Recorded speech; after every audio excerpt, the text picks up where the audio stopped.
Hi Virgo, kumusta po kayo? Hello po mga dude. Ito po ang inyong overall March 2024. Okay, so ito po yung overall po ninyo na energy, money, okay, sa pera, mga dude.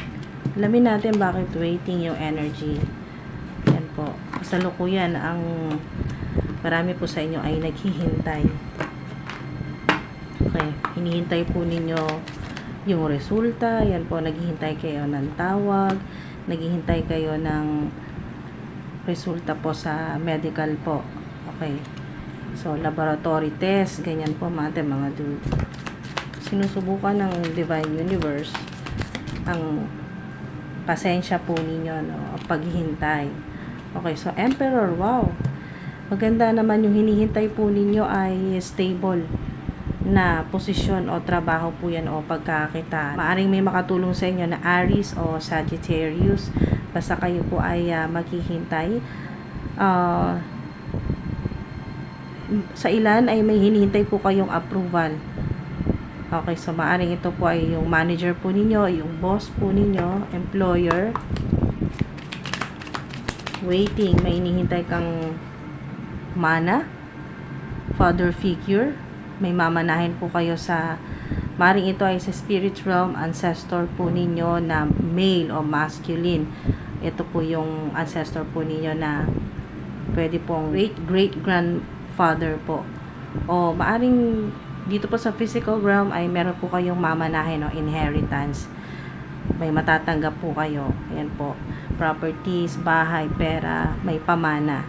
Okay, sa may edad na lalaki. So, father figure, may matatanggap po kayo na maring offer po ito na mas mataas na posisyon. Yan po. May tutulong po sa inyo. Ngayon pong March, na may connection po dito sa hinihintay po ninyo, may makakatulong po sa inyo na father figure o masculine, no? Lalaki po. O may edad na lalaki pong makatulong po sa inyo. Maring ang edad po ninyo ay 45 o 54 o ito pong tao na to father figure na makakatulong po sa inyo, no? 45, 54, reverse moon. Okay, so maganda to kasi yung mga hindi nyo pa po alam, yan po ay malalaman po ninyo. May mga matutuklasan po kayo ngayong March na makakatulong po na mas mapabilis kung ano man po itong hinihintay po ninyo o magkakaroon ka ng clarity. Yan po. Buti na lang reverse na po itong moon. Pero mag-ingat, ayan po, magkakaroon po kayo ng clarity of epiphany. Magiging malinaw po sa inyo. Maaring ito yung sinasabi na maghintay ka lang. Ito yung sinasabi sa'yo ng mga anghel, ng iyong guardian spirit na maghintay ka lang at magkakaroon ka ng clarity ngayong March. Yan po, mga dude. Meron din po, mag-ingat din po kayo na meron ditong deceitful energy. Maaring may hindi totoo sa inyo or niloloko or may planong lokohin po kayo. Niloloko na ang ilan sa kasalukuyan sa pera o may plano po, no, na hindi maganda na tungkol po sa pera or sa trabaho po ninyo, mga dude. So, clarification. Mga dude, meron talaga kayong mga pagpipilian, no? Maaring ito yung hinihintay po ninyo. Yan, may mga pagpipilian. Bibigyan ka ng mga pagpipilian, no? Choices, options ng Divine Universe. So, nandito naman yung ahas. So, maaring nananaginip po kayo or managinip ngayong March ng ahas. Yan po, snake. Isang sign na meron pong deception, na merong hindi totoo po sa inyo. Sa pera, sa trabaho, may Scorpio po dito. Specific ang Scorpio, Sagittarius at Aries. Okay, so may Pisces din po, mga dude. So, may mga pagpipilian, may mga options po kayo ngayong March. Pero malilito ka dyan. Huwag ka mag-alala kasi reverse ang moon card. So, ibig sabihin, magkakaroon ka ng clarity. Malalaman mo kung alin dito ang mas nababagay sa'yo, anong mas ikayayaman mo, kung ang iniisip mo or ang gusto mo talagang makuha, ang target mo ay magkaroon ng negosyo, sariling negosyo, o ayun po, ikaw na yung boss o online platform ito. Ito po ay magkaroon ka ng mas mataas na posisyon. Kung ano man po ito mga ate, mga dude, or negosyo. Yan po. Makakapili ka na kasi maganda, reverse ang moon, ibig sabihin magkakaroon ka ng clarity at sinubukan kasi ng Divine Universe yung pasensya mo at yung pananalig mo kay God sa Divine Universe na kaya mo pa bang balansehin ang energy mo, lalo na kung may hinihintay ka at nahihirapan ka ngayon sa pera. Ayan po. So, maganda kasi meron ditong yung alchemist na energy na kayo po ay kung ano man po yung mga problema na nangyayari po sa buhay po ninyo, sa pera lalo na, involved po ang pera o yung trabaho po ninyo. Kung ano man pong hindi magagandang nangyayari ay na transmute nyo po ito, no? Yung mga negativity o toxicity po sa bahay, sa buhay po ninyo, sa career, sa trabaho, sa online platform. Kung ano man po itong mga toxicity ay pinapalitan nyo po, no, ginagawa nyo po kasi alchemist po kayo. So, ibig sabihin, napapalitan nyo po yan. Kaya-kaya nyo pong i-transmute yan. Energetically ay maging positive po ang balik po sa inyo. Ibig sabihin, mas marami pang blessing ang darating po sa inyo.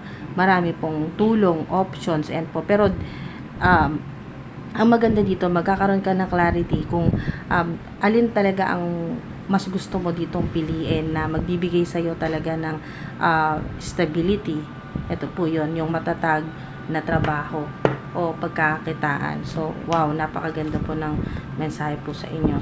Ingat na lang po kasi may deception dyan, may snake. Ingat na lang po kayo sa mga deceitful po na energy, mga hindi po totoo po sa inyo or hindi po maganda ang plano, may scam, ganyan po, no? Or ingatan nyo rin po yung inyo pong mobile or yung cellphone po ninyo na maagaw, mawala, or ma-hack, ganyan po. Ingatan nyo po yung sinasabi dito, yung password po ninyo, yung mga importante, mga personal po ninyo na mga impormasyon ay may sinasabi dito na ingat sa paggamit po ng social media, ganyan po.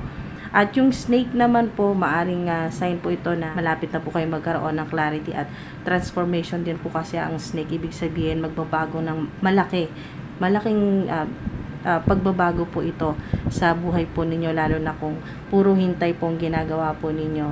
Yan po, puro hintay, napakarami pong mga hindi magandang nangyari sa career, sa trabaho, sa buhay po ninyo, sa pamilya na naghihintay ka, hindi mo agad makuha yung gusto mo, yung pera, yung stability. So, naguguluhan po ang ilan sa inyo dito. Pero, magkakaroon ka. Maganda yan, magkakaroon ng clarity. At yung simbolo ng sa ilan, kung kayo po ay nanaginip or nananaginip po ng ahas, yan po, malaki man o maliit, ay warning sa inyo na mag-ingat sa mga manloloko or mga ganyan po, scammer o hindi po magandang intensyon, mga magnanakaw, ganyan po, mag-ingat, doble ingat po ngayong March. At syempre, yung pagiging matatag po ninyo, no, yung ganito pong energy ng emperor or empress po, kung babae po kayo, kung lalaki po kayo na nanonood ay emperor. So, ibig sabihin ay kayo po ay talagang malakas ang loob. Yan po, victorious, ano man po yung pasukin po ninyo na trabaho o pagkakitaan or kasalukuyan po ninyong ginagawa ay victorious po yung energy dyan pag king or queen. Emperor po yan or empress. So, ibig sabihin, balance din po dito sa temperance, no? Napapalitan nyo po yung pagiging alchemist po ninyo dito, napapalitan nyo yung mga negatibo na nangyayari, mga hindi magagandang nangyayari sa buhay po ninyo, sa career, sa trabaho, sa pera, ay napapalitan o natatransmute nyo po ng maging positibo po yan at maging inspirasyon ninyo, maging idea po ninyo para mas maging maganda, mayaman po kayo dito, no? Mga abundant yung energy. Alright, so isarado po natin ang inyo pong reading, money reading. Okay, so yun, pahabol dito po sa snake ay meron pong maaring sa ilan may magtraidor po sa inyo, pero maaring ito ay sign din po para sa ilan na yung nananaginip po kayo ng ahas or mananaginip ng ahas ay meron po kayong mga unfulfilled. Ganyan po yung energy.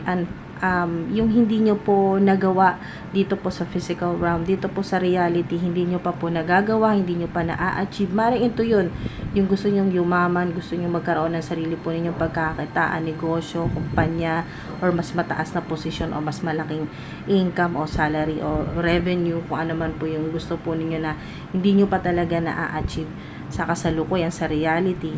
Yun po yung sign ng magbabago po kung nanaginip po kayo or nananaginip ng ahas. Yan na po yung magbabago na magsisimula ng mangyari yung gusto talaga ninyo. Ayan po.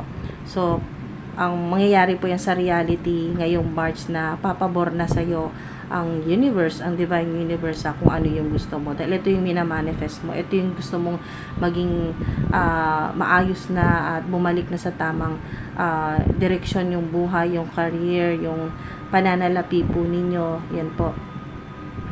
Yan po mga ate, mga dude, napakaganda po, no? Balance. Magiging maayos at balance po, harmonious po yung energy. No more complaining. Ito po yung advice po sa inyo.